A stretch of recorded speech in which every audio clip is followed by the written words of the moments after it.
मैं देख रहा था समाजवादी पार्टी के नेता का बयान में पढ़ रहा था।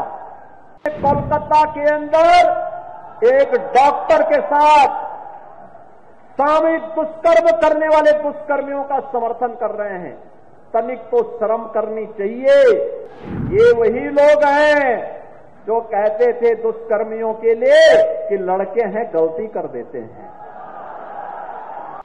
एक तरफ मोदी जी बेटी पढ़ाओ बेटी बढ़ाओ के साथ आगे कार्य कर रहे हैं। मोदी जी ने नारी सशक्तिकरण बंधन अधिनियम के माध्यम से देश की संसद में और प्रदेशों की विधानसभाओं के लिए सुनिश्चित किया है कि उन्हें भी संसद में और विधानसभाओं में जाने का अधिकार मिलना चाहिए। देश की नई संसद का कोई अधिनियम पहला पारित हुआ तो मातृशक्ति के लिए समर्पित नारी बंधन शक्ति अभिनंदन का एक कार्यक्रम विधेयक था।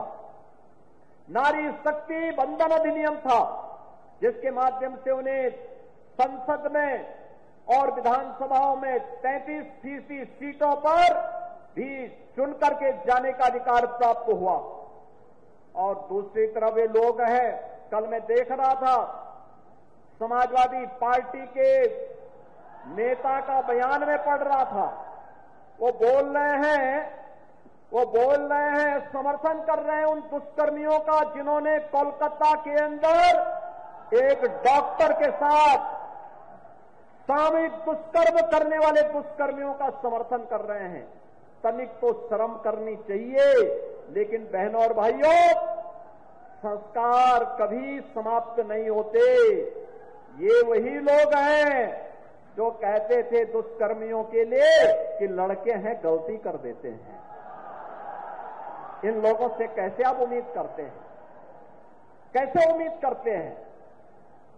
ये वही लोग हैं जिन्होंने इसी अयोध्या में एक गरीब अति पिछड़ी जाति की बालिका के साथ हुए रेप की घटना पर बड़ी बेशर्मी के साथ उन अपराधियों को बचाने का काम किया था।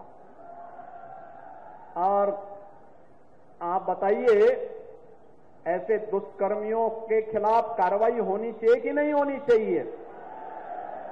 कार्रवाई होनी चाहिए कि नहीं होनी चाहिए? अरे बेटी तो बेटी है, उस बेटी को सुरक्षा मिलना चाहिए कि नहीं मिलना चाहिए? और यहां पर भी हमने कार्रवाई की और इनके एक नेता कन्नौज में भी वैसे पकड़े गए, जैसे लगता है पार्टी का चरित्र ही ऐसा हो गया इनके। और इसीलिए दुष्कर्मियों का बड़ी बेशर्मी के साथ लोग समर्थन कर रहे हैं।